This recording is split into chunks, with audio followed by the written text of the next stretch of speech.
தியானத்திற்காக கர்த்தராகிய இயேசு கிறிஸ்து நமக்கு கொடுத்த வேத வசனம் எபிரேயருக்கு எழுதின நிருபங்கள் 6ஆம் அதிகாரம். எபிரேயருக்கு எழுதின நிருபங்கள் 6ஆம் அதிகாரம் 14ஆம் வசனம் கூட வாசிக்க கேட்கலாம். நிச்சயமாக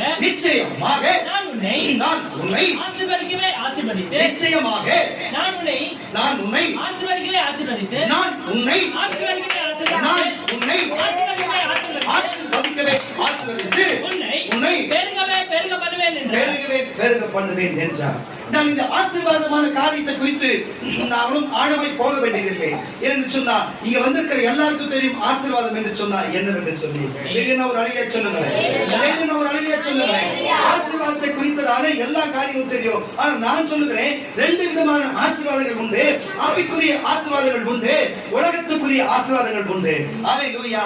இன்றைக்கு நான் விரும்புகிறது என்னவென்று சொன்னா, நீ ஆவிக்குரிய ஆசீர்வாதத்தை பெற்றுக்கொள்ள வேண்டும், இந்த பூமிக்குரிய ஆசீர்வாதத்தை பெற்றுக்கொள்ள வேண்டும் என்று சொல்லி என்ன ஒரு ஆர்வம், என்ன ஒரு நம்பிக்கை, என்ன ஒரு விசுவாசம். அல்லேலூயா. இந்த 2026 நீ விசுவாசம் இல்லைன்னா உழைக்க முடியாது, விசுவாசம் இல்லைன்னா ஒன்றும் செய்ய முடியாது. இயேசு காட்டி சொன்னார், மகனே நீங்கள் இந்த சபை முழுவதும் விசுவாசத்தில் தான் ஓட வேண்டும். கண்களுக்கு முன்பு இல்லாத போல இருக்கலாம், ஆனால் விசுவாசிக்கணும் என்று சொல்லி எச்சரிக்கை கொடுத்தார். அல்லேலூயா. அதே மாதிரி நான் உங்களுக்கு எச்சரிக்கை கொடுக்கிறேன். அல்லேலூயா. நம்ம ஒவ்வொரு காரியத்தையும் நம்ம விசுவாசிக்க வேண்டும். அல்லேலூயா. பாருங்க, ஆரம்பத்தில் உங்களுக்கு சொல்லிவிட்டேன், நான் ஆரம்பத்தில் சொல்லிவிட்டேன், நீங்க கவனிக்க வேண்டியது உங்களுடைய கருத்தா இருக்கிறது. அல்லேலூயா. பாருங்க, ஆசீர்வாதமான காரியத்தை குறித்து நம்ம பேசியாச்சு. ஆசீர்வாதம் பாருங்க, பூமிக்குரிய ஆசீர்வாதத்தையும் ஆவிக்குரிய ஆசீர்வாதம் என்று நம்ம சொல்லியாச்சு. அப்போ ஆசீர்வாதம் என்று சொன்னா உங்களுக்கு என்னவென்று தெரியும். ஆனா பாருங்க, என்ன காரியத்தை அவர் சொல்லுகிறாரு, கவனம் மறுபடியும் வாசி அந்த வசனத்தை கூட. நிச்சயமாக நான் உன்னை ஆசீர்வதிக்கவே ஆசீர்வதித்து, உன்னை பெருக பண்ணுவேன் என்றார். பாருங்க, உங்களுக்கு கொடுப்பேன் நான் நினைச்சிட்டேன், அதனால கொடுக்க போறேன். உங்களுக்கு கொடுப்பேன் நான் நினைச்சிட்டேன், கொடுக்க போகிறேன். ஆசீர்வதிக்கவே ஆசீர்வதிக்கிறேன் அப்படி சொல்லல, நான் கொடுக்கிறேன் அப்படி சொல்லல, உனக்கு கொடுக்கணும்னு முடிவு பண்ணிட்டேன், அதனால ஆசீர்வதிக்கவே நான் ஆசீர்வதிக்கிறேன் சொல்றார். யாருக்கு இந்த ஆசீர்வாதத்தை கொடுக்கிறார்? அவர் எதற்காக இந்த ஆசீர்வாதத்தை கொடுக்க வேண்டும்? அவர் ஆபிரகாமுக்கு கொடுக்கிற ஆசீர்வாதத்தை பாருங்க. ஆபிரகாமை பாருங்க, தேகாவினுடைய மகனாகிய பாருங்க, எல்லாரும் உலக அறிஞர்களும் வேத அறிஞர்கள் சொல்லுகிறார்கள் அவர் கிழக்கத்திய தேசத்தை சார்ந்தவராக இருந்தாரா, ஆனால் அப்படி அது வரலாற்றில் பார்த்தால் அது இந்திய தேசமாக இருக்கிறதா. பாருங்க, இந்திய தேசத்திலிருந்து புறப்பட்டு இங்குதான் அவர் வசித்திருக்கிறார், இங்குதான் தேராக இருந்திருக்கிறார். அவர் சிலைகளும் பொம்மைகளுமாய் செய்கிற ஒரு வேலை செய்தவர்களாய் இருக்கிறார்கள். அப்பொழுது தேவன் ஒரு வார்த்தையின் வடிவாக பேசுகிறார், மகனே நான் சொல்லுகிற இடத்துக்கு நீ கடந்து வா, நான் சொல்லுகிற இடத்துக்கு நீ போ, அப்பொழுது நான் உன்னை ஆசீர்வதிக்கவே ஆசீர்வதிப்பேன், நான் உனக்கு சொல்றதை நான் எல்லாத்தையும் செய்வேன், நான் சொல்லுகிறதை நீ கேட்க வேண்டும் என்று சொல்லும் பொழுது அவரும் பிடுங்களாய் மாறி என்னதான் நடக்கிறது, எந்த வார்த்தை வருகிறது, நம்புவதா நம்பாது போவதா என்று யோசனை பண்ணி பார்த்து இறுதியிலே ஒரு முடிவெடுக்கிறார்.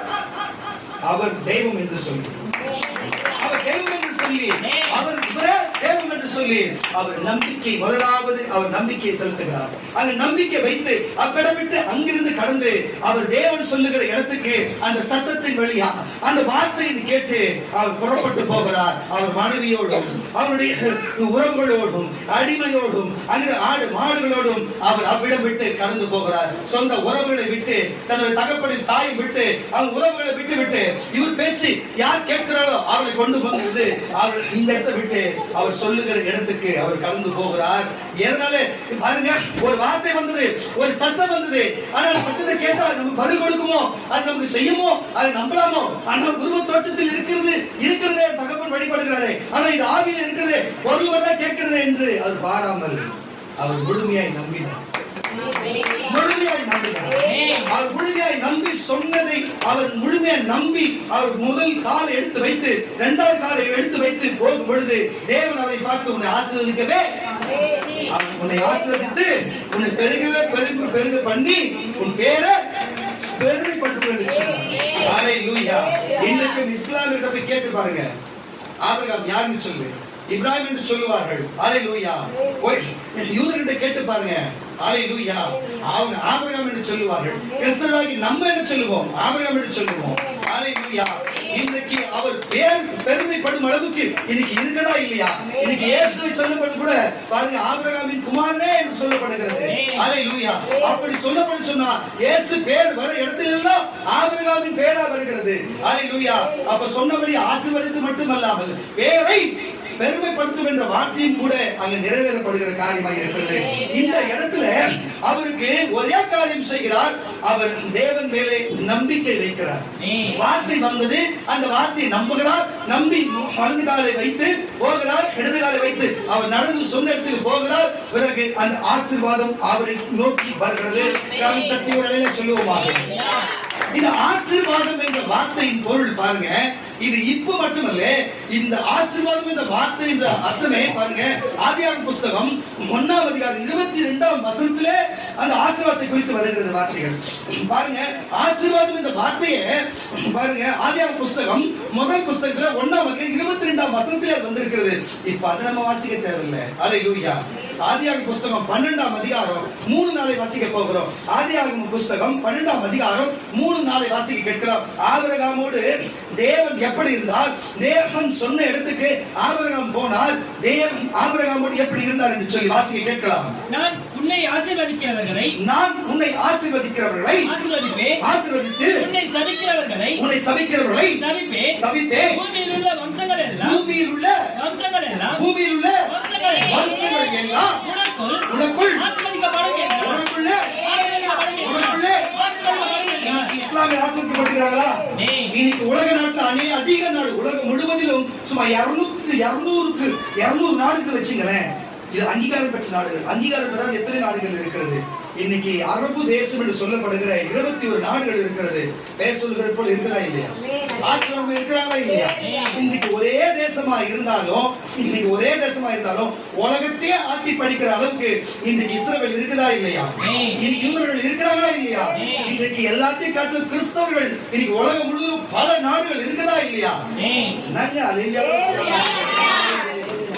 விசுவாசத்துல அவர் போனாருங்க. என்னவோ வருது, கொஞ்சம் கூட அந்த புரிதலே இல்லையே. ஹalleluya. தேவன் கொஞ்சம் நேரம் சுத்தரக்காக தேசம் கொஞ்சம் வாங்க. ஹalleluya.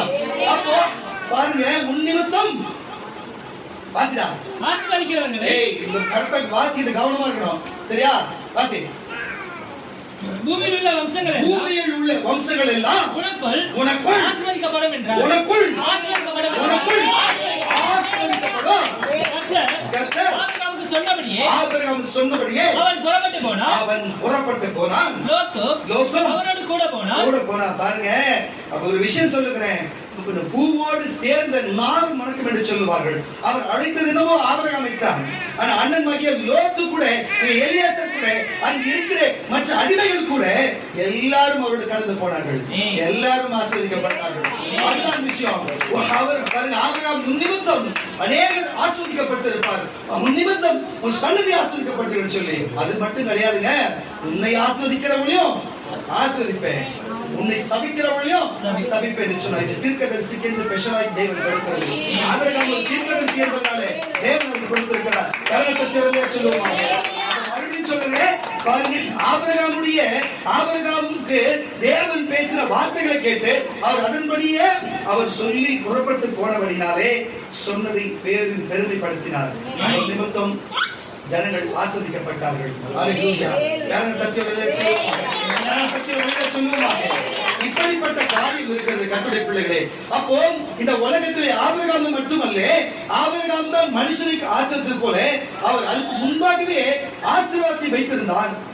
ஆனால் ஜனங்களுக்கு அது புரியாது இருந்தது.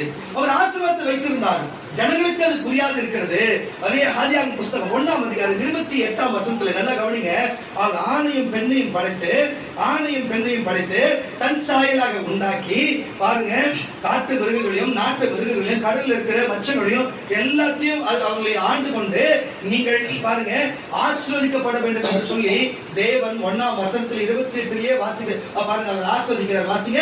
பின்பு தேவன் அவர்களை நோக்கி நீங்கள் பலுகி பெருகி பூமியை நிரப்பி அதை கீழ்ப்படுத்தி சமுத்திரத்தின் மச்சங்களையும் ஆகாயத்து பறவைகளையும் பூமியின் மேல் நடமாடுகிற ஜீவ ஜந்துக்களையும் ஆண்டு கொள்ளுங்கள் என்று சொல்லி தேவன் அவர்களை ஆசீர்வாதம் உலகத்துக்குரிய ஆசீர்வாதம் எப்படிப்பட்டது நல்லா புரிஞ்சு கொள்ளுங்க. கடல் கீழே இருக்கிற சமுத்திரத்தில் இருக்கிற மச்சங்களையும் ஆடு மாடுகளையும் பாருங்க இப்படிப்பட்ட விலங்குகளையும். அப்ப இன்னைக்கு சொல்லுகிற கட்டளை பிள்ளைகளே, ஒருத்தவங்க ஒரு வீட்டுல போய் ஒரு ஆடு எடுத்து வச்சுக்கிறாங்க, தொடர்ந்து சாப்பிடுறாங்க நினைக்கலன்னா அவங்களுக்கு ஆசீர்வாதம் இல்லைன்னு அர்த்தம். ஒரு மாடு வளர்க்குறாங்கன்னா ஒரு குட்டி போட்டு பழுகி பெருகணும். ஒரு மாடு கண்டுக்குட்டி ஒரு கொட்டக்கட்டி எடுத்து வந்து வச்சா அது என்ன, ஒரு பசு கண்டுக்குட்டி என்ன பண்ணணும், குட்டி போட்டு பெருகணும். ஒரு ஆட்டுக்குட்டி எடுத்து வந்து வச்சா என்ன பண்ணும், குட்டி போட்டு பெருகணும். ஹல்லேலூயா. ஒரு கோழி கொண்டு வந்து வச்சா குட்டி போட்டு பெருகணும். இல்லன்னு சொன்னா அவங்க தேவன் அவங்களுக்கு கொடுக்கப்பட்ட ஆசீர்வாதங்களுக்கு இல்லைன்னு அர்த்தம். நான் சொல்லவில்லை. பாருங்க கரெக்டான இது. நீங்க யாரும் தப்பா எடுத்துன்னு போங்க. இங்க பாருங்க, அந்த குழந்தைகளை கொஞ்சம் கவனம் வச்சுக்கப்பா. தயவு செய்து சொல்றேன், கொஞ்சம் கவனமா இருங்க. ஹல்லேலூயா, ஹல்லேலூயா.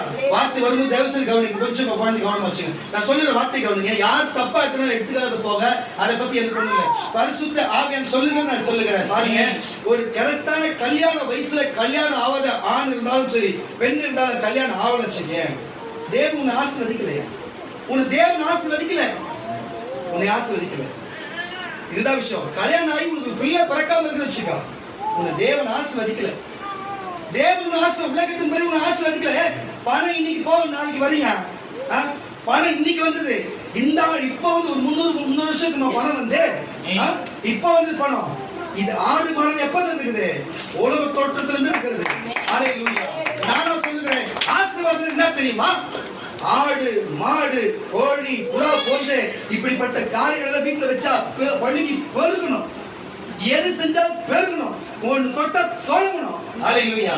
வயது வந்து திருமணம் ஆகாத இருந்தாலும் அது உனக்கு கர்த்தர் ஆசீர்வதிக்கிறது தான் அர்த்தம். உனக்கு பிள்ளை பிறக்கணும் ஆசீர்வதிக்கிறது தான் அர்த்தம். ஒரு மாடு வச்சா குட்டி போனா உனக்கு ஆசீர்வதிக்கிறது தான் அர்த்தம். ஒரு ஆடு வச்சுனா அது பெருகுனா உனக்கு கர்த்தர் ஆசீர்வதிக்கிறது தான் அர்த்தம். ஹல்லேலூயா. தயவு செய்து புரிஞ்சு கொள்ளுங்க கர்த்தருடைய பிள்ளைகளை. தேவன் ஒரு மனுஷனை ஆசீர்வதிக்கிறான்னு சொன்னா அவன் உலகத்தின் பிரகாரம் ஆசீர்வதிக்கப்பட்டிருப்பான். ஹல்லேலூயா. அவன் ஆவியின் பிரகாரம் ஆசீர்வதிக்கப்பட்டிருப்பான். ஹல்லேலூயா. அதுதான் தேவன் சொல்லுகிறார். மறுபடியும் பசந்த வாசிக்க கேட்கலாம். பின்பு தேவன் அவர்களை நோக்கி நல்லா கேட்டுங்க. நான் மறுபடியும் நீங்கள் பலுகி பெருகி புரிஞ்சுச்சா? பலுகி பெருகி புரிஞ்சுச்சா? இன்னும் ஆழம் போடணும். பலுகி பெருகி பூமியை நிரப்பி அப்ப கல்யாணம் ஆயிடணும், குழந்தையும் பெற்றுக்கணும், பூமியை நிரப்பி அதை கீழ்படுத்தி பூமியையும் கீழ்படுத்தி சமுத்திரத்தின் மச்சங்களையும் சமுத்திர கடல்ல இருக்கிற மீனையும் ஆகாயத்தில் இருக்கிற பறவையும் பூமி மேல் நடமாடுகிற சகல ஜீவ ஜந்துக்களும் ஆண்டு கொள்ளுங்கள் என்று சொல்லி எல்லாத்தையும் நம்ம கண்ட்ரோல்ல வச்சுக்கணும். ஆண்டு கொள்ளுங்க என்று சொல்லி தேவன் அவர்களை ஆசீர்வதித்தார். முதல் பிறந்த ஆதாம் ஏவாள் அவர்களுக்கு முதல் கொடுத்த ஆசீர்வாதங்களை பழுகி பெருகி. ஏன் பழுகவங்கள பெருகுவீங்க? பழகிதான் பெருக மாட்டீங்களே. ஹல்லேலூயா. தயவு செய்து புரிஞ்சு கொள்ளுங்க. எங்கேயோ குறைவிட்டு இருக்கிற தேவனிடத்துல எங்கேயோ குறைவிட்டு இருக்கிற தயவு செய்து குறைய மாத்திக்கோ. ஹல்லேலூயா. உன் குறைய மாத்திக்கோ. தயவு செய்து சொல்லு, குறைய மாத்திக்கோ. மாத்திக்கிட்டீங்கன்னா கர்த்தர் உனக்கு திருமணம் இல்லைன்னா திருமணம் செய்ய வல்லவராக இருக்கிறார். உனக்கு பிள்ளை திருமணமாகி பிள்ளைனா பிள்ளை கொடுக்க வல்லவராக இருக்கிறாரு. உன் கையில தான் இருக்கு. கர்த்தர் எல்லாரையும் ஆஸ்வதிக்கிற தெய்வம் தான். ஹல்லேலூயா. நான் சொல்லுகிறேன், இன்றைக்கு ஆசீர்வாதம் தான் இப்படிப்பட்ட ஆசீர்வாதம் தான். நான் பெருமைக்கு சொல்லுகிறேன் சொல்லவில்லை. நல்லா கவனிச்சு பாருங்க. 2 நாய் படுத்துங்களா? மேல போய் பாருங்க. புறா இருக்குதா மாடியில? 3 ஆடு வெளியில இருக்குதா? சொல்லுங்க. நானா போய் வாங்கல, எல்லாம் இனமா கொடுத்துட்டா எனக்கு. புரியுதா இல்லையா உங்களுக்கு? அவங்க ஆசைப்பட்டது நான் மனசுல நினைச்சேன். அந்த ஒரே எனக்கு இந்த மாதிரி ஒரு நாய் வேணும்னு சொல்லி எங்க அண்ணன் எத்தனை வந்து கொடுத்தா நீ வச்சுக்கிறான்னு சொல்லுங்க. எதுக்கு இது சொல்லுகிறேன்னா, இதெல்லாம் இந்த ஆடு எங்க அம்மா கேட்டு இருந்தாங்க. நான் கேட்கவே இல்லை. ஒருத்தர் வந்து சர்ச்சை கொடுத்துட்டு போயிட்டாங்க ஆடு வச்சுக்கணும். புரியுதா இல்லையா? அது பழகி பெரிய குட்டி போடுது. இருக்குதா இல்லையா? எனக்கு எத்தனை பசங்க நீங்களே பாருங்க. பணம் இன்னைக்கு வரும், நாளைக்கு போவையா? பணத்தை வச்சுலாம் இங்க ஒருத்தர் நல்லவன் கெட்டவன் சொல்ல முடியாது.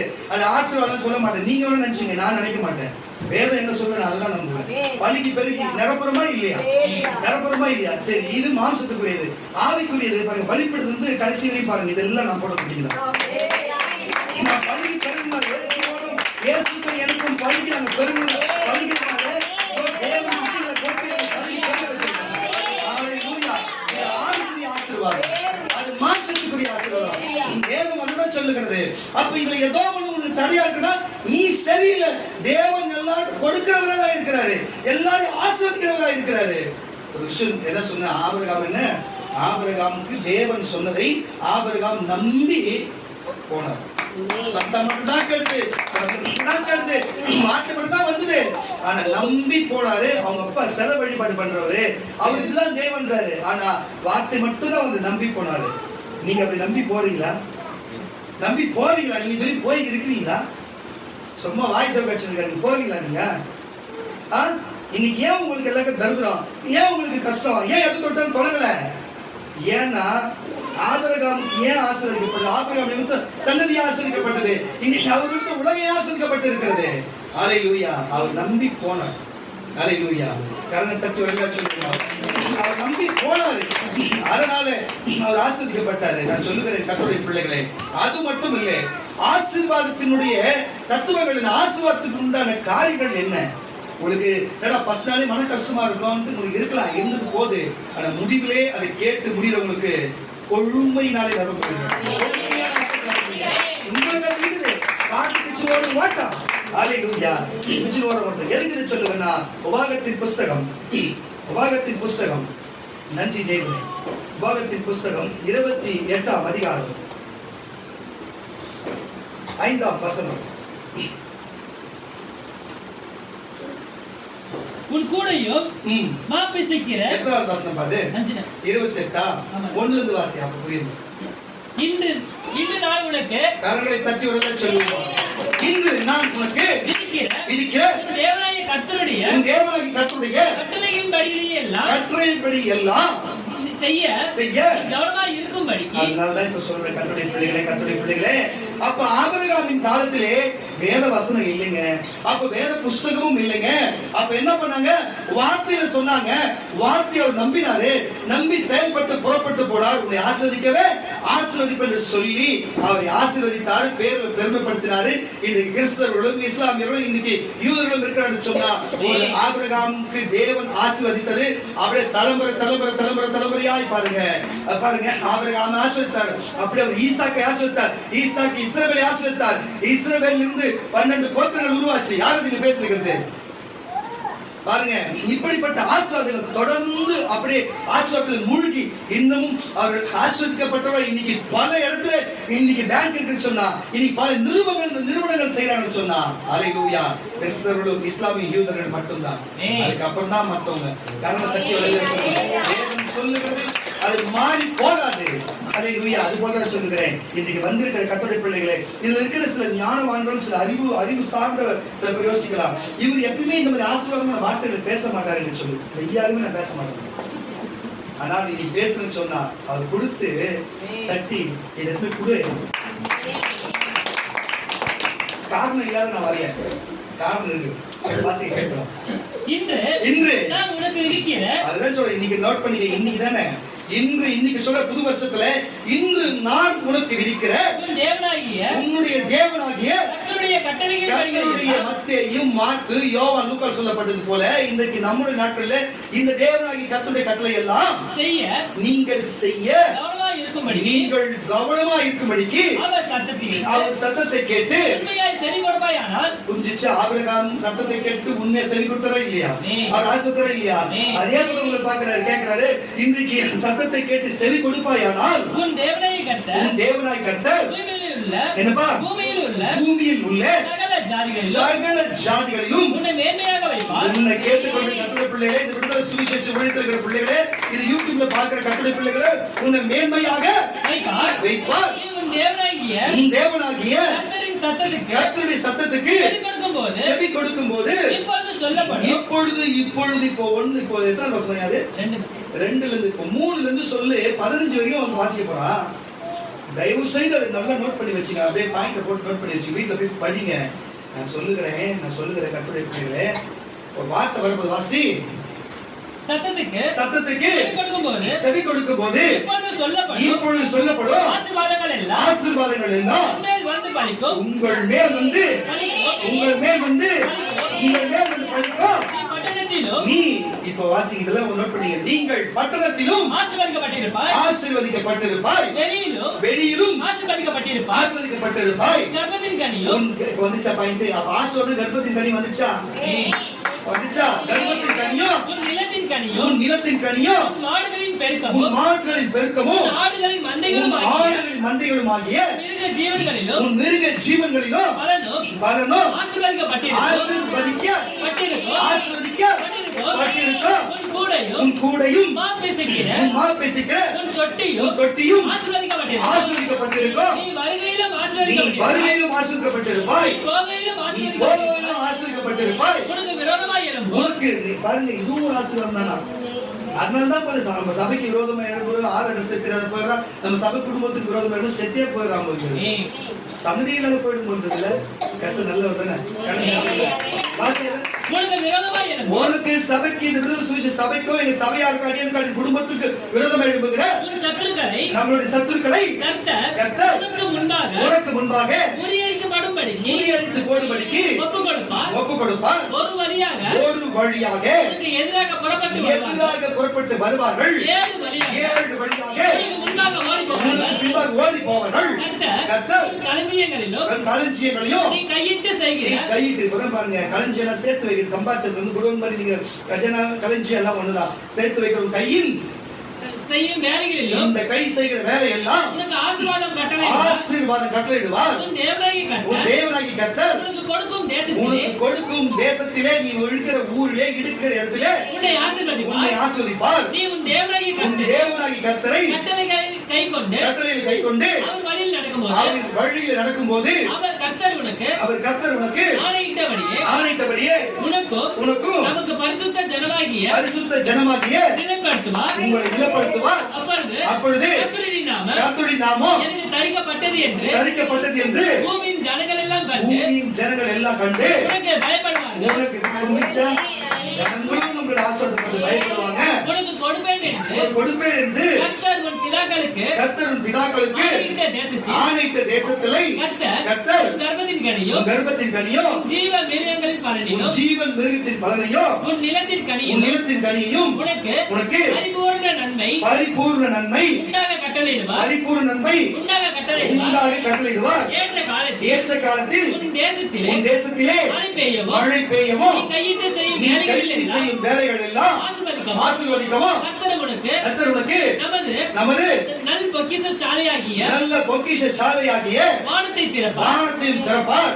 நீ அநேக ஜாதிகளுக்கு கடன் கொடுப்பாய். நீயோ கடன் வாங்காதிருப்பாய். இன்று நான் உனக்கு விதிக்கிற இந்த வார்த்தைகள் யாவையும் நீ விட்டு விலகி வேற தேவர்களை சேவிக்கும்படி மறுபடியும் பின்மாற்றமா போய் வேற தெய்வ சேவிப்பாடா நீ வேணாம் போவாது. இதுவே போதும். புரிஞ்சுச்சா இல்லையா?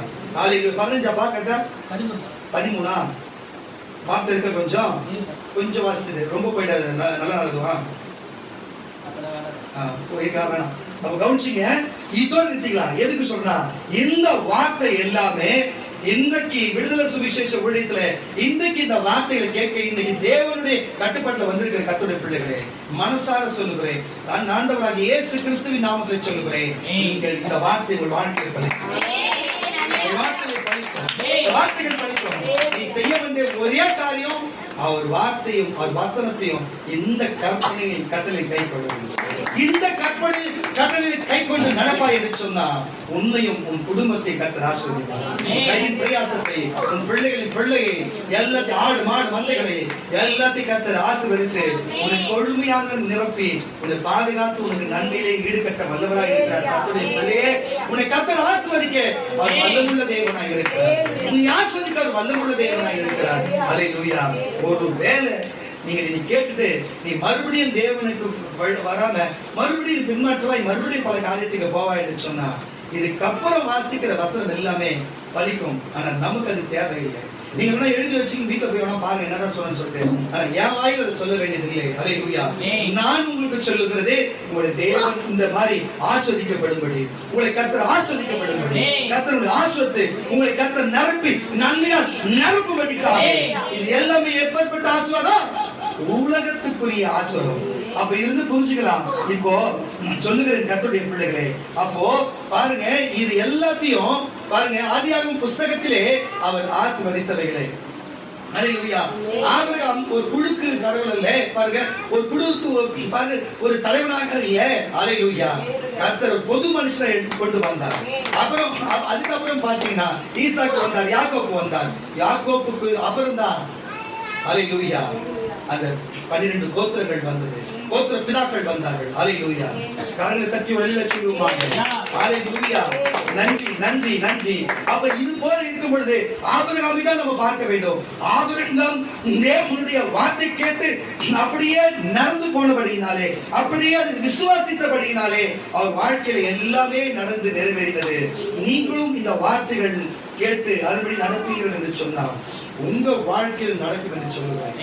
உங்க வாழ்க்கையில் கர்த்தர் அதை நிறைவேற்றி உங்களுக்கு கொடுக்க வல்லவராய் இருக்கிறார். அதை உங்களுக்கு நிறைவேற்ற வல்லவராய் இருக்கிறார், நிறைவேற்றுவார் என்று சொல்லுகிறேன்.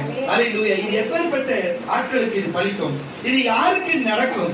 இது யாருக்கு இது நிறைவேறப்படும்? இது யாருடைய வார்த்தைகள்? இது யாருக்கு இது நிறைவேறும்? இது எப்பேற்பட்ட ஒரு நிறைவேறும் என்பதை பார்க்கலாம். சங்கீதங்களின் புஸ்தகம் 128ஆம் சங்கீதம், சங்கீதங்களின் புஸ்தகம் 128ஆம் சங்கீதம் 4-5 கூட வாசிக்க கேட்கலாம்.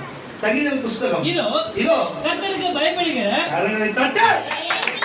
யாரு இந்த 2026 அவருக்கு பயப்படு கர்த்தருக்கு பயப்படுகிற மனுஷன் இவ்விதமாய் ஆசீர்வதிக்கப்படுவான்.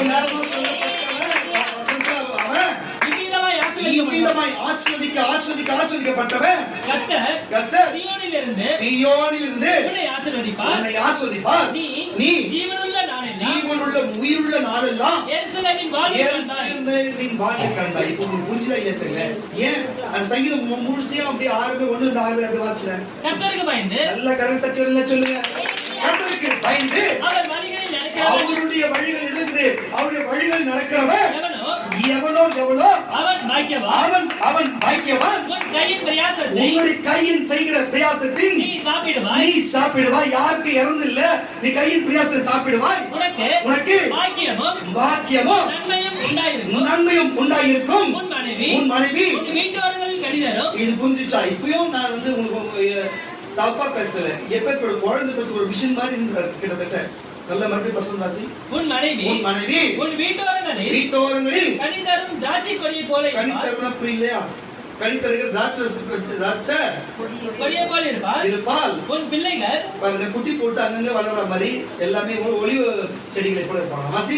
உன் பிள்ளைகள் பந்தியை சுற்றிலும் ஒலிவ மர கண்டுகளை போல இருப்பார்கள். அப்படின்னா தோப்பு மாதிரி இருப்பாங்க. இதோ கர்த்தருக்கு பயப்படுகிற மனுஷன் இவ்விதமாய் ஆசீர்வதிக்கப்படுவான். கர்த்தர் சீயோனிலிருந்து உன்னை ஆசீர்வதிப்பார். நீ ஜீவனுள்ள நாளெல்லாம் எருசலேமின் வாழ்வை காண்பாய். நீ உன் பிள்ளைகளின் பிள்ளைகளையும் இஸ்ரவேலுக்கு உண்டாகும் சமாதானத்தையும் காண்பாய். ஹalleluya. அப்போ ஒரு மனுஷன் கர்த்தருக்கு பயந்தா அவர் விசுவாசிப்பான். முதல்ல விசுவாசித்தா அவருக்கு பயப்படுவான். அவருடைய வார்த்தை வசனத்தை கேட்டு நடப்பான். ஆமாண்ணா வழியில சொல்லுங்க. அவர் கேட்டு பயந்து நடுங்கி கீழ்ப்படிஞ்சு வாழ்வான். ஹalleluya. உங்களுக்கு பயம் இருக்கிறது அவர் மேல. பயந்தா எப்படியா போய் நீங்க போயிட்டு போதை பழக்கங்களை யூஸ் பண்ணி போவீங்க, எப்படியா போய் குடும்பத்துல சண்டை போடுவீங்க, எப்படியா உங்களுக்கு வந்து தேவனுடைய சபைக்கு வர முடியாது இருக்கும், எப்படி நீங்க சபையில உட்கார முடியாது இருக்கும். ஹalleluya. பயந்தா நான் செய்வாங்களா? ஹalleluya. அப்ப ஏன் உங்களுக்கு வியாதி வராது, உங்களுக்கு நோய் வராது, பிசாசு உங்களுக்கு பிடிக்காது, ஏன் உங்களுக்கு இப்படிப்பட்ட தரித்திரம்லாம் உங்களுக்கு வரும் சொல்லு? கர்த்தருக்கு பயப்படுறவனுக்கு தான் கர்த்தர் ஆசீர்வதிப்பார். அவனுக்கு பயந்து நடக்கணும். ஹalleluya. அவரை நம்பணும், அவர் சொல்லுகிறதை கேட்டு நடக்கணும். ஹalleluya. சரி, யதார்த்தமா ஒரு காரியத்தை சொல்லுகிறேன். இப்ப எப்படி இதெல்லாமே இஸ்ரவேலர்களுக்கு சொல்லப்பட்டதுதான். ஆனா ஆபிரகாம் இஸ்ரவேல் கிடையாது. நல்லா புரிஞ்சுக்கொள்ளுங்க. ஆபிரகாமோட பேரன் தான் இஸ்ரவேல். புரிஞ்சுச்சா? இது வெளியில இருக்கிறார், இது பொதுவான மனுஷனா இருக்கிறார். புரிஞ்சுக்கொள்ளுங்க. ஆனா இது எப்படி நம்ம எடுத்துக்கலாம்? இப்போ விக்கியுடைய அப்ப வேணாம், ரொம்ப இது சரி, அது இப்ப நான் அங்க போயிட்டாங்க, எதுக்கு நம்ம அதை தொட்டிட்டோமா? இப்போ பில்கேட்ஸ் எடுத்துக்கலாமே. பில்கேட்ஸ் உடைய அக்கௌண்ட் பேங்க்ல அக்கௌண்ட்ல பணம் இருக்கு, ஆனா கையில கொடுக்க மாட்டாரு. ஆனா இப்ப நம்மளுடைய அக்கௌண்ட்டுக்கு அங்க இருந்து வரணும். எப்படி வரணும்? எப்படி வரும்? நம்ம போன்ல இருந்து போன் எடுக்கணும், அதுக்குள்ள கூகுள் ஓபன் பண்ணணும், கூகுள் பே ஓபன் பண்ணணும், அதுக்கு பாஸ்வேர்ட் நம்பரை போடணும், அதுக்கப்புறம் எவ்வளவு அமௌண்ட் போடணும், திருப்பி யாருக்குன்றது போட்டா அவங்களுக்கு வந்து சேரணும் வழியை சொல்லணும். அந்த வேலையை தான் நான் பார்க்கிறேன். ஹalleluya. செல்லு என்னுடையது. நான் இப்ப பாக்குறேன் அந்த பாஸ்வேர்ட் நம்பரும் இதுல இருக்குது. ஹalleluya. ஆபிரகாம் கிட்ட இருந்து இப்ப பில் கேட்ஸ் ஆபிரகாம் அவர்கிட்ட இந்த ஆசீர்வாதம் இப்ப நமக்குள்ள வரணும். இவர் எங்கேயோ இருக்கட்டும், உலகத்துல எங்க இருந்தாலும் இங்க இருந்து பணம் இருக்க போவனா ஒரு அப்ப உலகத்துல இவங்க எங்க இருந்தாலும் அங்க இருந்து ஆசீர்வாதம் வரணும் ஒரு காரண தட்டி கொண்டு வர போகிறது. எப்படின்னு சொன்னா கர்த்தருடைய பிள்ளைகளே நல்லா புரிஞ்சுக்கொள்ளுங்க. அதே போல வார்த்தை வசனம் இல்ல, வார்த்தை பேசும் பொழுது அது வார்த்தை கேட்டு விசுவாசித்து நம்பி ஆபிரகாம் புறப்பட்டு வந்தார். இன்னைக்கு மத்தேயு, மார்க்கு, யோவான், லூக்கால சொல்லப்பட்ட சுவிசேஷத்தை கேட்டு அவர் வார்த்தை கேட்டு வசனத்தை கேட்டு இயேசுவை பார்க்காம கண்டு விசுவாசிக்கிறவன் காணாத விசுவாசிக்கிறவன் பாக்கியவான். அழைக்கும் போது தேவன் என்ன ஆபிரகாமுக்கு முன்பு வந்தாரா? அதுக்கப்புறம் தான் வந்தாரு. அல்லேலூயா. அதுக்கு முன்பு வந்தாரா? சத்தம் தான் கேட்டது. சத்தம் எப்படி இருந்தது? வார்த்தையா இருந்தது. கரெக்டா இல்லையா? அதே போல இந்த வார்த்தையை படிச்சா சத்தம் வருமா வராதா? கர்த்தரை நேசிக்கிறார், கர்த்தரை மீட்கிறார், கர்த்தரை பாவ மன்னிப்பு, பரலோக நித்திய ஜீவன் கொடுக்கிறார் சொல்றதும் காதுல கேக்குதா இல்லையா? இதெல்லாம் வசந்த நான் சொன்னது கேட்டுதா இல்லையா? அது போல அவரு சொன்னவரே நேரடியா பேசினாரு. சொன்னவங்களுக்கு கேட்டவங்க எழுதிருக்கிறாங்க. நான் வாசிக்கிறேன், அதே சொல்லுதான். புரியுதா இல்லையா? அப்போ என் மனசுக்குள்ள இருக்கிற பாஸ்வேர்ட் நான் போட்டான்னு ஒரு பேப்பர்ல எழுதி கொடுத்தது நான் பார்த்து போட்டான்னு பாஸ்வேர்ட் தானே. இதுக்கெல்லாம் நீ எதுக்கு கை தட்டணும்? அப்ப எந்த அளவுக்கு உங்களுக்கு உன்னோட மனுஷன் மசாலா உங்களுக்கு புரியாத அதுதான் விஷயம். இன்னும் கூட புரியாத இருக்குது பாருங்க. அப்படியே இருக்கிறீங்க பாருங்க. ஒரு தூங்குறீங்களா இல்லையா தெரியல. மூணா தூங்கிட்டு போங்க. யார் கர்த்தருக்கு வைராக்கியமா கர்த்தர் அவங்க குடும்பத்தை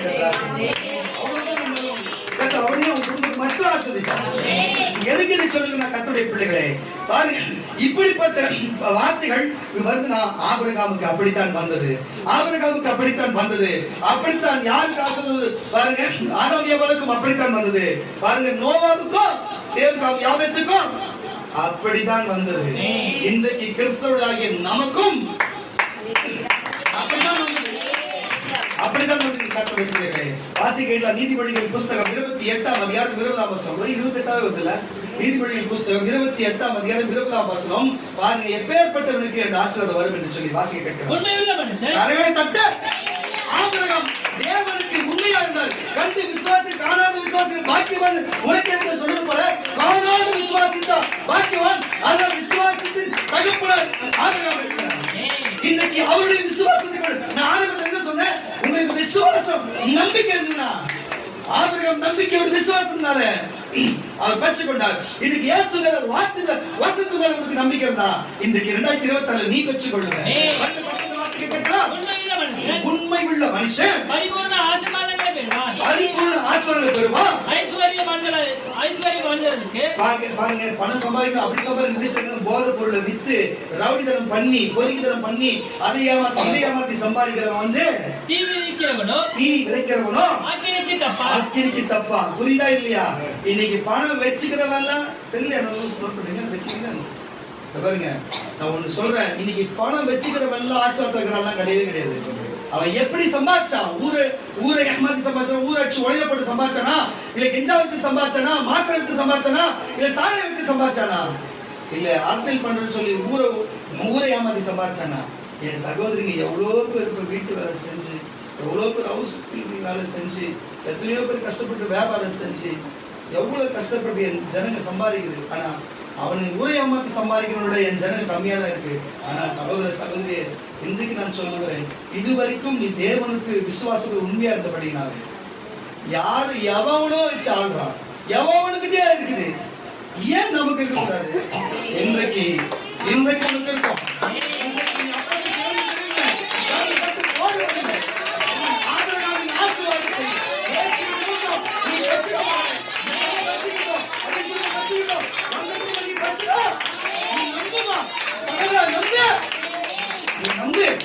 நீ நம்பு.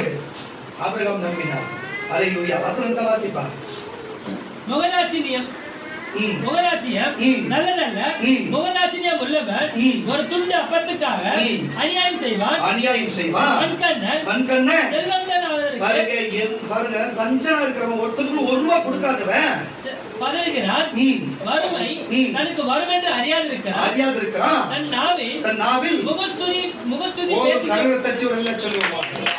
இப்படிப்பட்ட காரியம் இருக்கிறது. இப்படிப்பட்ட காரியம் இருக்கிறது. நீங்க புரிஞ்சுக்கொள்ளுங்க. புரிஞ்சுக்கணும். இயேசு இல்லாம ஆபிரகாமின் ஆசீர்வாதம் தொட முடியாது. அப்போ இயேசு இப்படி ஆசீர்வாதம் ஆபிரகாம் கிட்ட இருக்குது. ஆபிரகாம் கிட்ட இருந்து அந்த பேங்க்ல இருந்து நமக்கு வரணும்னா இயேசு என்ற பாஸ்வேர்ட் போட்டு இப்போ வந்து விடுதலை சுவிசேஷ சபை அப்படின்னு அந்த அக்கௌண்ட் வச்சா எல்லா குடும்பத்துக்கும் எல்லாருக்கும் இப்போ அந்த பாஸ்வேர்ட் வரப்போகுது. பாஸ்வேர்ட் போட போறோம். நம்பரிங் நான் கடையில சொல்லுங்க.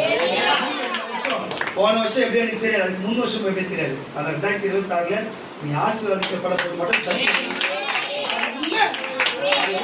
அல்லேலூயா. அப்போஸ்தலர் நடவடிக்கை புஸ்தகம், அப்போஸ்தலர் நடவடிக்கை புஸ்தகம் 3ஆம் அதிகாரம், அப்போஸ்தலர் நடவடிக்கை புஸ்தகம் 3ஆம் அதிகாரம் 20 அப்போஸ்தலர் நடவடிக்கை புஸ்தகம் 25ஆம் வசனம் வாசி.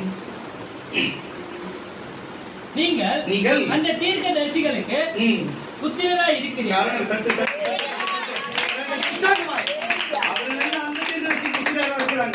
நீங்க யாருக்கு எந்த தீர்க்கதரிசி புத்திரராய்?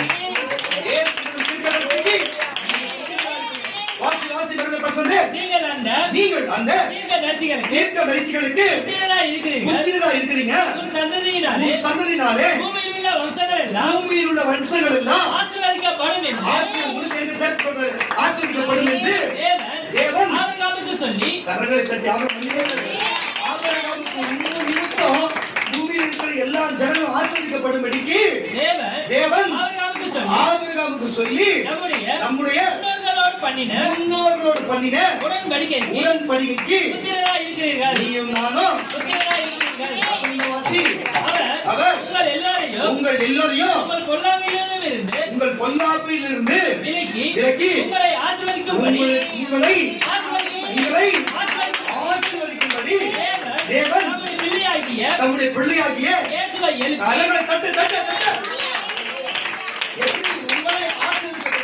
உங்களை ஆசீர்வதிக்கப்படும்படி தம்முடைய பிள்ளையாகிய இயேசுவை எழுப்பி முதலாவது உங்களிடத்துக்கே அனுப்பினார் என்றார். எதற்காக? நீயும் நானும் ஆபிரகாமின் ஆசீர்வாதத்தை சுதந்திரித்துக் கொள்ளும்படிக்கு இயேசுவை பிதா எழுப்பினார். அல்லேலூயா. அப்போ நமக்கு ஆசீர்வாதம் எங்கிருந்து வருகிறது? நேரடியாக ஆபிரகாமிடமிருந்து வரல. ஆபிரகாமின் ஆசீர்வாதத்தை நமக்கு இயேசுவின் நிமித்தம் வருகிறது. ஆபிரகாம் ஆசீர்வாதம் யூதர்களுக்கு எப்படி போகிறது? ஈசாக்கின் வழியா போய் ஈசாக்கிலிருந்து இஸ்ரவேலுக்கு போய் இஸ்ரவேலில் 12 கோத்திரத்தின் தலைவர்கள் வழியா அவங்களுக்குள்ளே போகிறது. அல்லேலூயா. நமக்கு எப்படி வருகிறது? நேரடியாக ஆபிரகாம் இடத்திலிருந்து இயேசுக்கு வந்து இயேசுவிடத்திலிருந்து நமக்கு வருகிறது. அல்லேலூயா. அப்போ அந்த ஆசீர்வாதத்தை நம்ம சுதந்திரித்துக் கொள்ள போகிறோம். தேவன் நமக்கு அது கொடுக்க போகிறார். விசுவாசத்தில் கரங்களை தட்டி ஒரே ஒரு காரியம், இயேசு என்னும் பாஸ்வேர்டை நீங்க நம்பணும். அவரை நீங்க வணங்கணும், அவரை நேசிக்கணும், அவரை விசுவாசிக்கணும், அவர் கீழ்ப்படிஞ்சிருக்கணும், அவர் உண்மையா இருக்கணும், அவர் குத்தமா இருக்கணும், அவர் சொல்றதை செய்யணும். அவர் சொல்றதை செஞ்சாரு ஆபிரகாம். மத்தேயு, மார்க்கு, லூக்கா, யோவான்ல சொல்லப்பட்ட இந்த வார்த்தை சொல்லுகிறபடி செய்யின்னு சொன்னதை செய், செய்யாது என்று சொன்னதை செய்யாது, செய்யின்னு சொன்னதை செய்யி, செய்யாது என்று சொன்னதை செய்யாது. இவ்வளவுதான் தேவன் நமக்கு சொல்லுகிறார். தேவன் நமக்கு இவ்வளவுதான் சொல்லுகிறார். இதை செய்வோம் என்று சொன்னார். தெய்வம் நமக்கு பெரிய மாற்றத்தை நம் கொடுக்க வல்லவராய். பெரிய மாற்றத்தை வாசிக்க கேட்கலாம். மார்க் எழுதின சுவிசேஷ புஸ்தகம், அதான் மார்க் கொண்டு வருகிற 10ஆம் அதிகாரம் 5ஆம் வசனம். மார்க் எழுதின சுவிசேஷ புஸ்தகம் 10ஆம் அதிகாரம் வாசிப்பா. இயேசு 5 தானப்பா? ஆமா. வாசிக்க கேட்கலாம். இயேசு அவர்களுக்கு பிரதித்திரமாக உங்களுக்கு கரெக்டா வாசியா இருக்கா? உங்கள் இருதய கடினத்தின் நிமித்தம் இந்த கட்டளையை உங்களுக்கு எழுதி கொடுத்தார். இல்லையே, மார்க் 10 தானே? 5 வாசிச்சா? 10 15 தொடர்ந்து வசனம் இருக்குது. சரி 10 வாசிச்சு இருக்கா இல்லையா? வாசிங்க. மார்க் புஸ்தகம் தானா? மார்க் 10 தானா? இல்ல 5 10 பாரு. மார்க் 5ஆம் அதிகாரம் 10ஆம் வசனம் பாரு. இருக்கா? சீக்கிரம் கரெக்டா தெரியுது. மார்க்கின் புஸ்தகம் 10ஆம் அதிகாரம் 10ஆம் வசனம் இருக்கா இல்லையா? வாசி. பின்பு வீட்டிலே அவருடைய சீசர்கள் அந்த காரியத்தை குறித்து மறுபடியும் அவரிடத்தில் விசாரித்தார்கள். அப்பொழுது அவர் எவனாகிலும் 25 பாரு. ஐஸ்வர்யவான் தேவனுடைய ராஜ்யத்தில் பிரவேசிப்பதை பார்க்கிலும் 24 வாசி. சீசர்கள் அவருடைய வார்த்தைகளை குறித்து ஆச்சரியப்பட்டார்கள். இல்ல பாருங்க, கரண்ட் கச்சவரல்ல சொல்லுவோமா, கரண்ட் கச்சவரல்ல சொல்லுவோமா. இது எதுக்கு நான் உங்களுக்கு சொல்லுறேன்னா, கர்த்தருடைய பிள்ளைகளே, இயேசுவின் நிமித்தம், நான் மறுபடியும் சொல்லுகிறேன், இயேசுவின் நிமித்தம் தான் நமக்கு கர்த்தர் அந்த பாஸ்வேர்டை கொடுத்து, அந்த வார்த்தை கொடுத்து, அந்த ஐஸ்வர்யத்தையும் ஆசீர்வாதத்தை நம்மளால எடுத்துக்கொள்ள முடியும். கர்த்தருடைய பிள்ளைகளே, இந்த புது வருஷத்துல அவருக்கு பயந்து நடங்க. இந்த புது வருஷத்துல அவர் கீழ்ப்படிங்க. இந்த புது வருஷத்துல அவருக்கு என்று கீழ்ப்படிஞ்சு நம்ம நடக்கும் பொழுது கர்த்தர் நம்முடைய ஆசீர்வாதத்தை நிரப்பி வழியை செய்ய கர்த்தர் வல்லமையுள்ள தேவனாக இருக்கிறார். எத்தனை வசனம்? 16. சரி, 14, 10, 15. வாசி. 14, 10, 15. வாசி. எவனாகிலும் சிறு பிள்ளை போல் சிறு கரங்களை தட்டி வரல சொல்லுவோம். அவர் என்ன சொல்றாருன்னா, பாருங்க, அங்க சீஷர் இடத்துல அவர் இயேசு அமர்ந்திருக்கிறாரு. அமர்ந்திருக்கிற இடத்துல வந்து சீஷர்கள் எல்லாம் சூழ இருக்கிறாங்க. சிறு பிள்ளைங்க கத்தின்னு அப்படியே ஒடியாந்து அவர்கிட்ட பாஞ்சு வருது. அவர் டக்கு நிறுத்தாங்க. இல்ல ஐயா தயாராக அவர்கிட்ட பாருங்க சொல்லு. இயேசு பாக்குற என்ன பண்றீங்கன்னு சொல்லு, அவங்களுக்கு வழி விடுங்க, அவங்க என்கிட்ட அனுமதிங்கன்னு சொல்றாரு. அப்ப சொல்லிட்டு அவங்க ஆசீர்வாதத்தை அவங்க அனுப்பிட்டு சொல்றாரு, இப்படிப்பட்டவர்களுக்கு தான் பரலோக ராஜ்யம் என்று சொல்லி. அப்ப சிறு பிள்ளை போல அப்படின்னா பைத்தியம் மாதிரி ஏதோ நோண்டிக்கிட்டு உட்காந்துருக்கு அப்படி கிடையாது. அப்படி நினைச்சுக்க போறீங்க. நோண்டிக்கிட்டு இருந்தா அப்படி கிடையாது. கள்ளங்காப்படம் இல்லாம எது சொன்னாலும் ஏற்றுக்கிறது, எந்த ஒருத்தவங்களுக்கு தீங்கு நினையாத, கிளிப்பிள்ளை சொல்லுகிறது அப்படி பேசுகிறது போல, இப்படிப்பட்ட கல்லும் கபடமும் இல்லாத சிறு பிள்ளை போல, மற்றவங்க தொல்லை கொடுத்துட்டே இருக்கிற பிள்ளைகள் போல இல்ல. புரிஞ்சுக்கங்க, அதுவும் ஞானமா புரிஞ்சுக்கணும். வாசிக்க கேட்கலாம். எவராகிலும் சிறு பிள்ளையை போல் தேவனுடைய ராஜ்யத்தில் ஏற்றுக்கொள்ளாவிட்டால் அவர் அதில் பிரவேசிப்பதில்லை என்று மெய்யாகவே உங்களுக்கு சொல்லுகிறேன் என்று சொல்லி அவர்களை அழைத்துக் கொண்டு அவர்கள் மேல் கைகளை வைத்து, இயேசு இந்த பூமியில பாருங்க, அவர்கள் மேல் கைகளை வைத்து அவர்களை ஆசீர்வதித்தார்.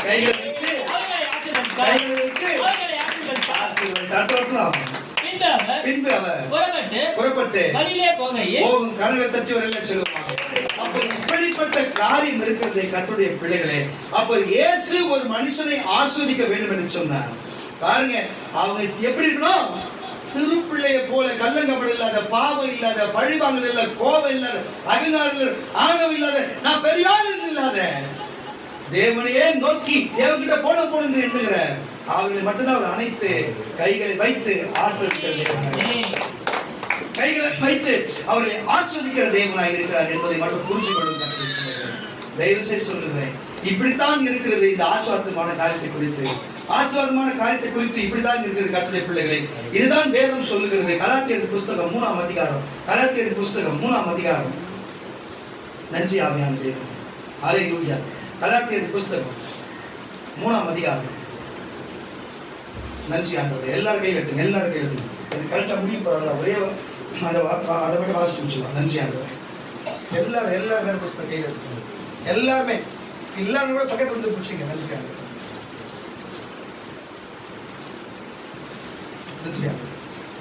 கலாத்தியர் புஸ்தகம் 3ஆம் அதிகாரம் 14 வசனம் வாசிப்பாங்க. ஆபிரகாமுக்கு உண்டான கரங்களை தட்டு. ஆபிரகாமுக்கு உண்டான ஆசீர்வாதம் கிறிஸ்து இயேசுவினால் புறஜாதிகளுக்கு வரும்படியாகவும். நீ நான் புறஜாதி யூதர் கிடையாது. யாரும் யூதர் இருக்கீங்களா? இல்ல புறஜாதி தானே. அப்ப ஆபிரகாமின் ஆசீர்வாதம் எங்கிருந்து வருது? கிறிஸ்து இயேசுவினால். அதுதான் சொன்னேன். இப்ப எல்லாம் கையில வச்சிருக்கீங்களா? நீ அப்படியே தொடர்ந்து கடைசி வரை வாசியவாய். நல்ல வாசி. ஃபர்ஸ்ட் வந்து ஆபிரகாமுக்கு உண்டான கையில வச்சிரு. ஆபிரகாமுக்கு உண்டான ஆசீர்வாதம் கிறிஸ்து இயேசுவினால் புறஜாதிகளுக்கு உண்டாகும்படி ஆவியை குறித்து சொல்லப்பட்ட வாக்குத்தத்தத்தை நாம் விசுவாசத்தினாலே நம்பிக்கையினாலே பெறுவோம். இப்படி ஆயிற்று சகோதரரே. மனுஷனுடைய முறைமையின்படி சொல்லுகிறேன். நல்ல கேட்டு மனுஷனுக்குள்ளே உறுதி பண்ணப்பட்ட உடன்படிக்கை. பாருங்க, மனுஷனுக்குள்ளே கொடுக்கப்பட்ட நியாயப்பிரமாணம் என்ன? உடன்படிக்கையை ஒருவனும் தள்ளுகிறதும் இல்லை, அது ஒருவரும் தள்ளுகிறதும் இல்லை, அதனோட கூட்டுகிறதும் இல்லை. நல்லா கேட்டுங்க, ஆபிரகாமுக்கு அவருடைய சந்ததிக்கும் நல்லா கேட்டுங்க, வாக்குத்தத்தம் பண்ணப்பட்ட ஒரு ஆசீர்வாதம் சொல்லி வாக்குத்தத்தம் பண்ணப்பட்ட சந்ததிக்கு என்று அநேகரை குறித்து அவர் சொல்லாம நல்லபடியா கரங்களை தட்டி சொல்லுங்க. உன் சந்ததிக்கு என்று சொல்லி என்று ஒருவனை குறித்து சொல்லி இருக்கிறார். அந்த சந்ததி கிறிஸ்துவே.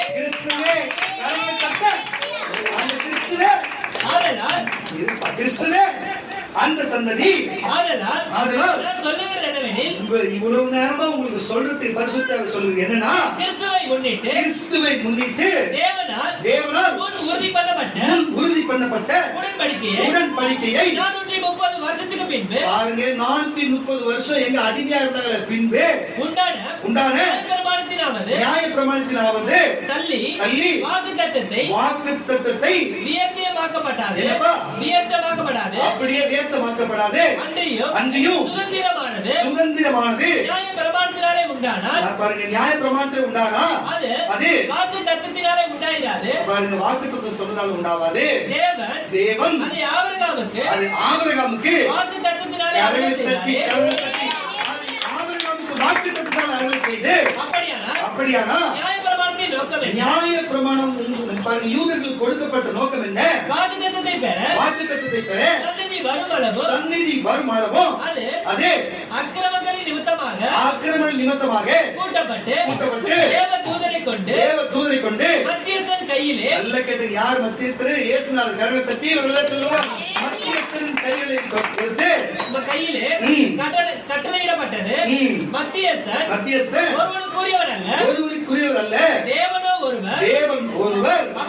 அப்படியானா நியாயப்பிரமாணம் தேவனுடைய வாக்குத்தத்தங்களை விரோதமா அல்லது உயிரை கொடுக்கத்தக்கதாக நியாயப்பிரமாணம் அருளப்பட்டிருக்கிறதானா? நீதியானது நியாயப்பிரமாணத்தினால் உண்டாயிருக்கிறது. அப்படி இல்லாதனால கிறிஸ்து இயேசுவை கரங்களை தட்டி ஒரு அடியார் சொல்லுவார். பற்றும் விசுவாசத்தினாலே நம்பிக்கை ஆபிரகாம் மேல இருந்தது. ஆபிரகாம் விசுவாசி தகப்பனாரு, அவர் நம்பினாரு. அப்போ இயேசுவின் மேல நம்பிக்கை நிமித்தம் பலிக்கிற வாக்குத்தத்தம், அந்த வார்த்தை, அந்த வாக்குத்தத்தம் விசுவாசம் உள்ளவர்களுக்கு, விசுவாசம் நம்புறீங்களா நீங்க? விசுவாசம் உள்ளவர்களுக்கு அளிக்கப்படும்படி, அது அவங்களுக்கு அளிக்கப்படும்படிக்கு வேதம் எல்லோரையும் ஏகமாய் மொத்தமா பாவத்தின் கீழ் அடைத்து போட்டது. பாவத்தின் அழித்து போட்டது. அதனால் விசுவாசம் வருவதற்கு முன்பே வெளிப்பட போகிற விசுவாசத்திற்கு ஏதுவான நாம் அழைக்கப்பட்டவர்களாய் நியாயப்பிரமாணத்தின் கீழ் காவல் பண்ணப்பட்டிருந்தோம். இவ்விதமாக நாம் விசுவாசத்தின் நீதிமான்கள் ஆக்கப்படுவதற்கு, பாருங்க, விசுவாசத்திலே நம்ம நீதிமானாக்கப்படுவதற்கு நியாயப்பிரமாணம் நம்மை கிறிஸ்துவின் இடத்துக்கே வழி நடத்துகிற உபாத்தியாய் இருந்தது. விசுவாசம் நமக்குள்ள புறஜாதி மக்களுக்கு வந்த பிறகு நாம் உபாதிக்கு கீழ்ப்பட்டவன அல்லது, பாருங்க, நம்ம நியாயப்பிரமாணத்துக்கு கீழ்ப்பட்டவங்க அல்ல. வந்ததுக்கு அப்புறம் நியாயப்பிரமாணம் மோசடி கொடுத்த நியாயப்பிரமாணம் நமக்கு தேவையில்லை. நீங்கள் எல்லோரும் கேட்டுக்கொண்டிருக்கிற நீங்கள் எல்லோரும் கிறிஸ்து இயேசுவை பற்றும் விசுவாசத்தினாலே நம்பிக்கையினாலே தேவனுடைய புத்திரராய் விசுவாசத்தினால சொல்றேன். நம்பிக்கையினாலே தேவனுடைய புத்திரராய் இருக்கிறீர்கள். கொடுத்த ஆசீர்வாதம் அவர் புத்திராகி ஈசாக்கு அவருடைய புத்திராகி இஸ்ரவேலுக்கு அவருடைய புத்திர 12 கோத்திரத்துக்கு வந்தது. இன்னைக்கு யூதர் எல்லாரும் வச்சிருக்கிறான், இஸ்லாமியர் எல்லாம் வச்சிருக்கிறாங்க. ஏன் நமக்கு வரல? அநேகர் உலகம் முழுவதும் ஏன் அப்படி இருக்க மாட்டேது? இதை நம்பணும். அல்லேலூயா. ஆபிரகாம் நம்பினாரு, விசுவாசித்தாரு. இந்த ஆசீர்வாதம் இயேசுவால நமக்கு தேவனுடைய புத்திர பிள்ளைகளா இருக்கிறபடியாக ஏன்னா உங்களில் கிறிஸ்துவுக்குள்ளாக ஞானஸ்நானம் பெற்றவர்கள் யாரெல்லாம் ஞானஸ்நானம் பெற்றவர்கள் எல்லாரும் எத்தனை பேருக்கு வந்தவங்க அத்தனை பேரும் கிறிஸ்துவை தரித்துக் கொண்டிருக்கிறீர்களே. யூதர் என்றும் கிரேக்கன் ஒண்ணுமில்லை, அடிமை என்றும் சுயாதீனம் ஒன்றுமில்லை, ஆண் என்றும் ஒன்றுமில்லை. நீங்கள் எல்லாரும் கிறிஸ்து இயேசுவுக்குள் நீங்கள் கிறிஸ்துவுடையவர்களானால் ஆபிரகாமின் சந்ததியாகிய வாக்குத்தத்தத்தின்படியே சுதந்திரமாயும் இருக்கிறீர்கள். அப்ப விசுவாசிக்கிற ஆபிரகாமின் வாக்குத்தத்தத்தின் சுதந்திரமாய் இருக்கிற காரணங்களை தட்டி அப்ப எங்க ஆதியாகமம் புஸ்தகத்திலே ஆரம்பிச்ச ஆபிரகாம் புதிய ஏற்பாடு கலாத்தியர் புஸ்தகத்துல வந்து முடிக்கிறார். அப்போ ஆபிரகாம் எப்படி தனியா தேவன் விசுவாசித்து ஆசீர்வாதத்தை பெற்றுள்ளது போல நீங்களும் தனியாய் இன்றைக்கு சுவிசேஷமாய் சொல்லப்பட்ட வார்த்தைகளை குறித்து நம்ம நம்பி இருக்கும் பொழுது ஆபிரகாமுக்கு சொல்லப்பட்ட அதே ஆசீர்வாதம் இயேசுவினாலே நமக்கு இனி வரப்போகுது. 2026 இயேசுவை நம்பணும், அவரை பின்பற்றணும். மத்தேயு, மார்க்கு, யோவான், லூக்கா சொல்லப்பட்ட வார்த்தை கேட்கணும், ஒழுங்கா ஜெபிக்கணும், வீட்டுல ஒழுங்கா வேலை வாசிக்கணும், ஒழுங்கா சபைக்கு வரணும். அவ எதனா செய்ய போறீங்கன்னா ஒழுங்காட்ட கேட்டு செய்யணும். இந்த காரியத்தை நீ செய்து இருக்கன்னு சொன்னா, நீ தேவனை விசுவாசிப்பன்னு சொன்னா, இந்த பாருங்க இப்போ நமக்கு உபாகம புஸ்தகத்துல 28:1 நமக்கு தொடர்ந்து வாசிச்சு பாத்தீங்களா இல்லையா? அந்த எல்லா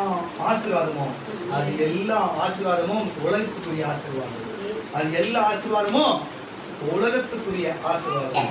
ஆனால் பாருங்க, பரலோகத்துக்குரிய ஆசீர்வாதம் பாவ மன்னிப்பு, பரலோக ராஜ்யம், நித்திய ஜீவன், புதிய வானம், புதிய பூமி, 1000 வருஷ அரசாட்சி, இது எல்லாமே நமக்கு ஆவிக்குரிய ஆசீர்வாதம். அந்நிய பாஷை, பரிசுத்த ஆவி, இது எல்லாமே நமக்கு ஆவிக்குரிய ஆசீர்வாதம். அப்போ பாருங்க, அவங்க கூட மாம்சத்துக்குரிய உலகத்துக்குரிய ஆசீர்வாதம்.